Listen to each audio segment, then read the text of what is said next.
Hello, and welcome to episode 25 of Modern Media Review. I'm Robin Gibson. And I'm Sean Gollogly. And this time we're going to be talking about the movie Yesterday. It's a film you probably know about. The world wakes up after some sort of worldwide minor power outage.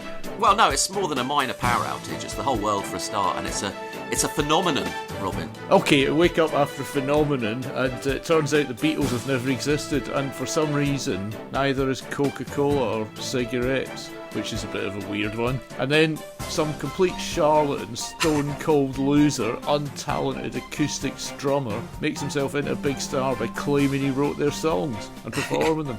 What a tosser! Is this meant to be a sympathetic character? Well, he is one of these typical Richard Curtis characters, you know, quite lovable in a bumbling sort of like... But he's a total con man.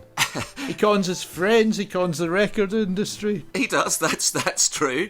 But, you know, he claims he wrote Eleanor Rigby. It's appalling. Anyway, this guy's missed this minor, phenomenal worldwide wipeout by he's been in some sort of also equally minor bicycle accident where he loses his two front teeth, but he remembers the Beatles. Well, there is a bit of a spoiler alert here because... I wouldn't worry about that. He's lost his two front teeth through the accident. I actually wished he'd lost his two front teeth via a confrontation with John Lennon later in the film, where Lennon would just said, "You're a thieving bastard," and whacked him in the mouth, you know? That would have been perfectly fitting. But anyway, if we get on to John Lennon, we're getting a bit ahead of ourselves, aren't we?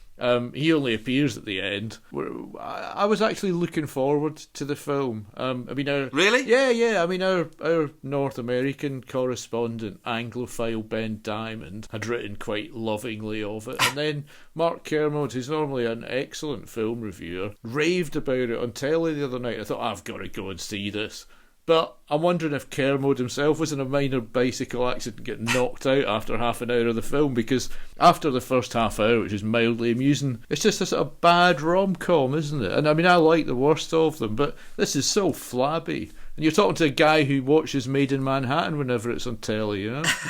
Well, I wish Commode had lost two front teeth in his bike accident for making me go and watch this. And he wasn't actually in a bike accident. But... Well, I wish he had been and lost his two front teeth, because I paid 16 quid to watch this drivel. 16? It's only £9 in Paisley, mate. Well, yeah, exactly. This is your London prices, isn't it? Anyway, it was like so bland. I feel like, should we even be reviewing it? We don't usually do bland stuff. I mean, we did do Love Island, didn't we? But this makes Love Island look like sort of Martin Scorsese masterpiece.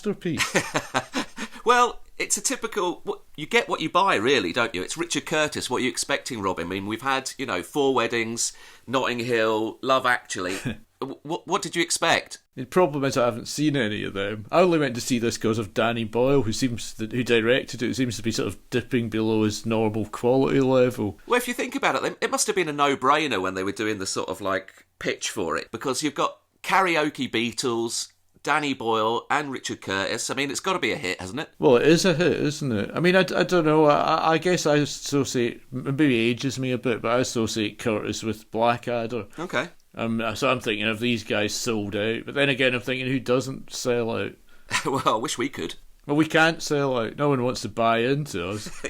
But this whole thing, this mining, this rich vein of nostalgia, I mean, it's a money spinner, isn't it? Because just never mind... Yesterday, we've had Bohemian Rhapsody, we've got this Springsteen film, Blinded by the Light, which is coming out. We've had Rocket Man, which was another karaoke film. Did you see that? Yeah, we reviewed it, mate. Don't you remember? No, we didn't review Rocket Man. Ben did. Did you see the film? Yeah, I did, yeah. Was it good? No.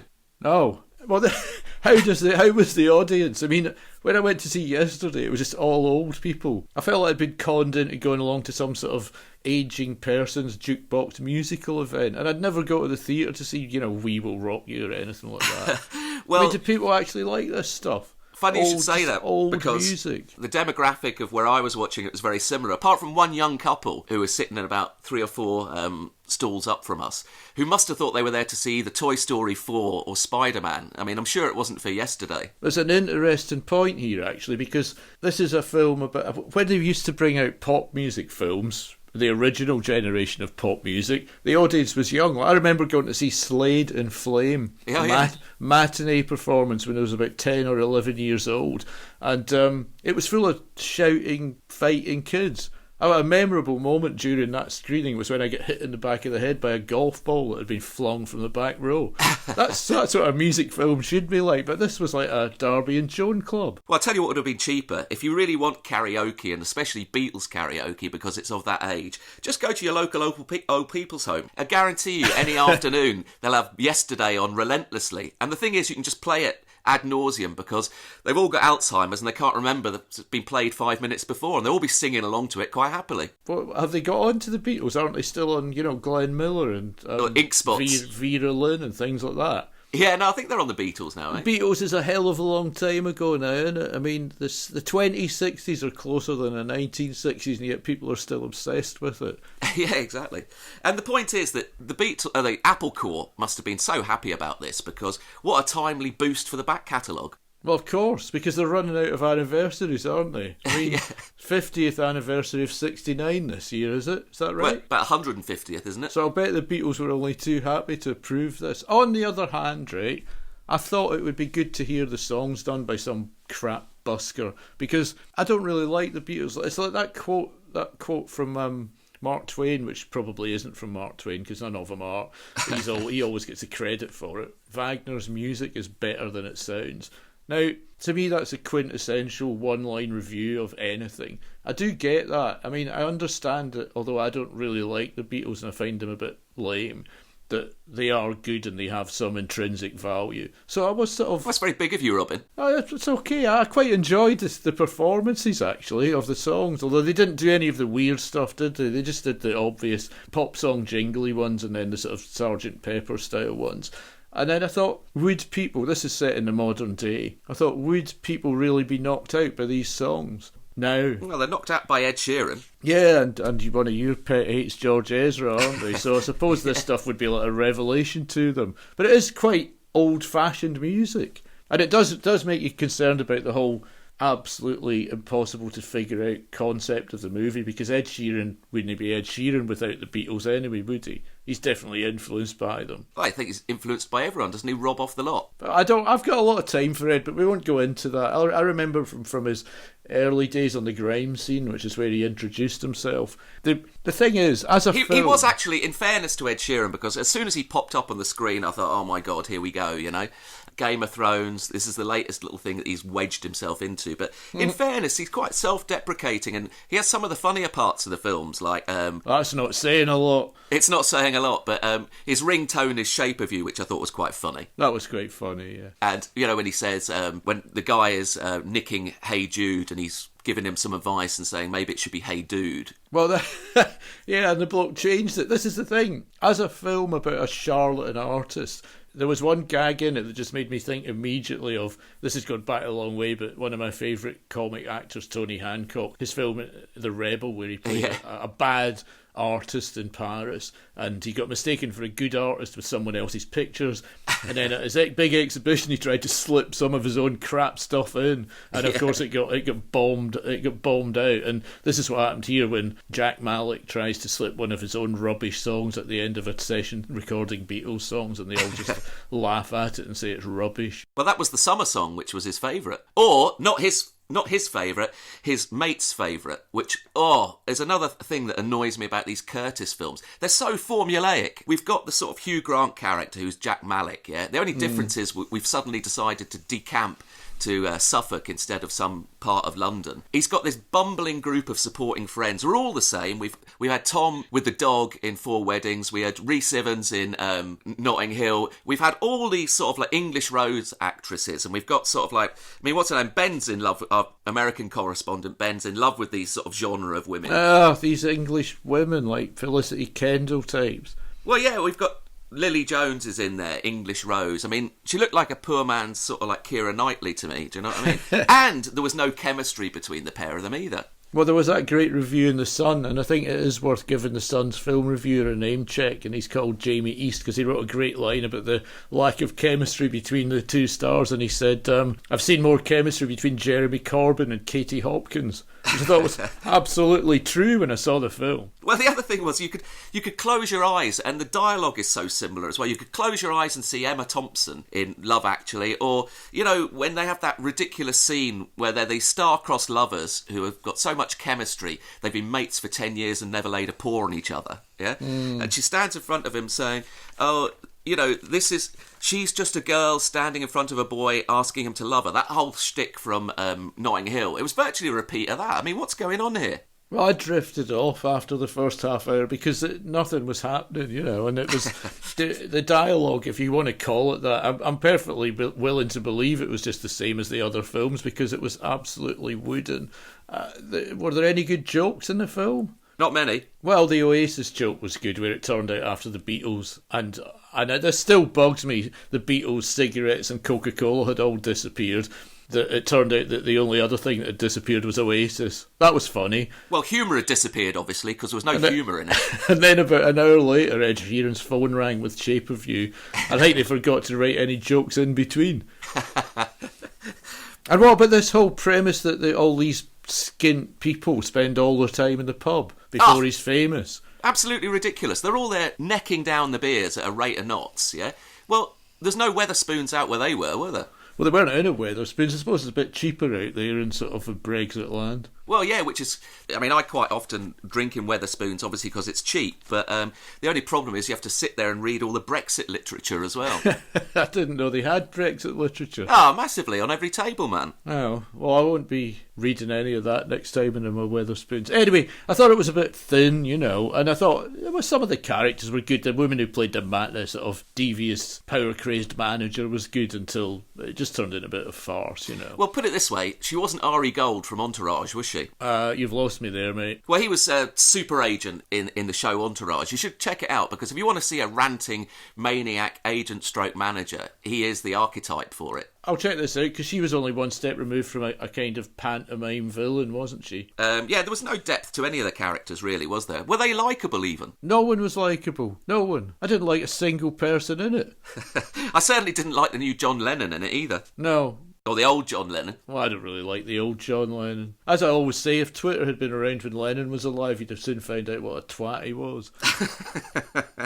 That's shocking. He's a national treasure, mate. Yeah, I know. And all the I'll tell you what really annoyed me, though, about this whole thing where everyone's forgotten about the Beatles, apart from this stone-cold loser charlatan who rewrites all the Beatles songs, or karaoke's them, really. There's one guy in Russia. Why he's at a Ed Sheeran gig, I have no idea. He's a middle-aged guy with a beard, looks a bit rough, but apparently he's at an Ed Sheeran gig. Good question, because all the rest of the audience were young teenage fans, weren't they?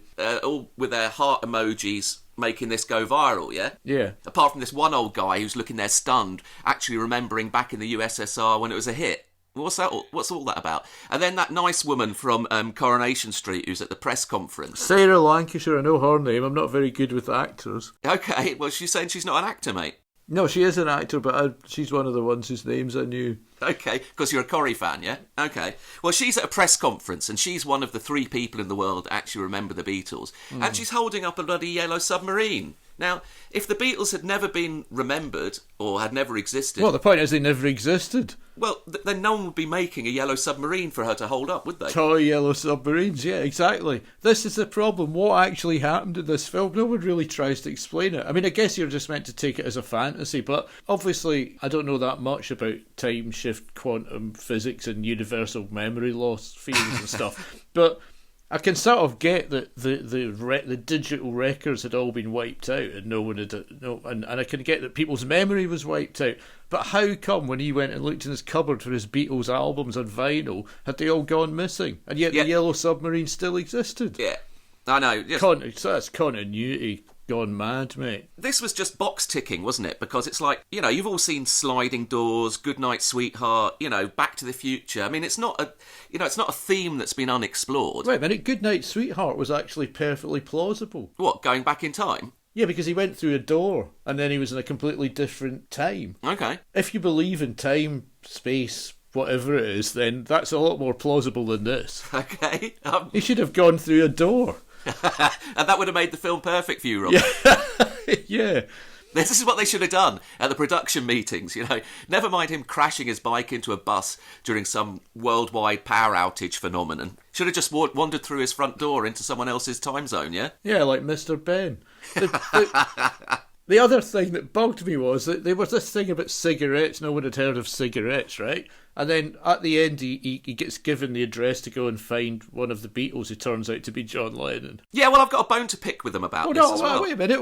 What I was hoping was that it would be George Harrison, because cigarettes had never existed. He hadn't started smoking and he hadn't died of lung cancer. That was an obvious gag. Although, given that people thought dredging up Lennon as a country-dwelling artist was in bad taste, then dredging up George as a still alive non-smoker might have been an even worse taste. Oh, I'd have been straight on Twitter moaning about that. But no, I thought it was going to be, because they did this big sort of like panoramic view of the sea, and they were going over all this sort of like, looked like free-range farming, didn't it? And I thought, well, this got to be McCartney, hasn't it? Him and the missus, he somehow met Linda McCartney, and they've done their sort of like free-range... Wings would never have existed either, though, would they? No loss there, mate. No, what would it give Ireland back to the Irish? Mary Had a Little Lamb. These were some great tracks. Well, at least we would have been spared the frog chorus and Say, Say, Say with Michael Jackson. Well, this is what I'm not sure. No one was spared anything. And then when these two characters who remembered it found him, it was a bit lame, because instead of exposing him, they just congratulated him. Well, again, we had this sort of like toe-curling moment where he makes his sort of like play for the lady right at the end. Another spoiler here. Yeah, and he admits to the audience that he's... Yeah, and they start off, well, it's typically British, isn't it? They start off booing and all the rest of it, and then as soon as he says, oh, but I really love you, whatever her name was. What was her name, his girlfriend in that? Ellie. I really love you, Ellie. And then everyone warms to him and cheers him, and they all live happily ever after. What a farce. He should have been ripped asunder. Well, here I say, like another of these supposedly feel-good movies, It's a Wonderful Life, which no one That is a feel-good movie. It's not. It's a terrible indictment of society and how you can never escape from the drudgery of your life. That's how I see it, anyway. This movie's got a dark heart, mate. This movie's saying something about Britain at the moment. It's like Brexit, right? We like being conned by a bunch of charlatans, and then when we find them out and suss it all out, we don't even do anything about it. Well, we've got a Hugh Grant character in trying to get into number 10 at the moment, this bumbling, buffoonish sort of character, except he has no redeeming features. He's already been found out, and no one's trying to do anything about it. They're just going to let it happen. There'll never be a revolution. That is true. But the point is, you're right about this film having a dark heart, which is weird, really, as it's a rom-com. Well, it's obviously unplanned. I can't imagine Richard Curtis sitting down to write something with a dark heart. Well, I think he's tapped into this, and this was the demographic, as far as I could see, of the audience, is a series of what-ifs. You get to a certain stage in your life and you start thinking, oh, what if I'd done this? What if I hadn't done this? And all the rest of it.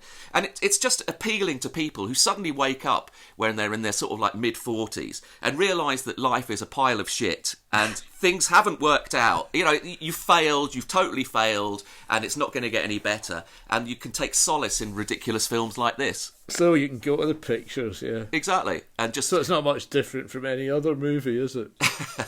Well, I guess. Anyway, it did put a few thoughts in my head. I mean, I don't think we need to say much more about the film. Let's face it, there's nothing more to say about it, apart from the fact that they could have edited out the middle hour and left it at about 45 minutes, I think. Or, as I said before, just go down to your local old people's home and film them singing Beatles karaoke. Yeah, exactly. But it did make me wonder who I could live with without ever having existed. What about you? For me, I mean, I could quite happily live without George Ezra, but I mean, that's a minor one, really, isn't it? Well, the thing about the Beatles is that they're ubiquitous and they're supposedly important. That's why it supposedly leaves a big gap. So George Ezra doesn't really fit the bill. See, someone for me that fits the bill with that I could easily live without is David Bowie. Whoa, hold on. Well, at least the Beatles are original, mate. I mean, I might not like them, but Sgt. Pepper might be a bit lame, but sort of twee, but at least it hadn't been done before. I mean, Bowie nicked his mad cookie cast of characters from The Who, is poncing about from Anthony Newley and Marceau, and his supposedly shocking androgyny from Lou Reed and Iggy Pop.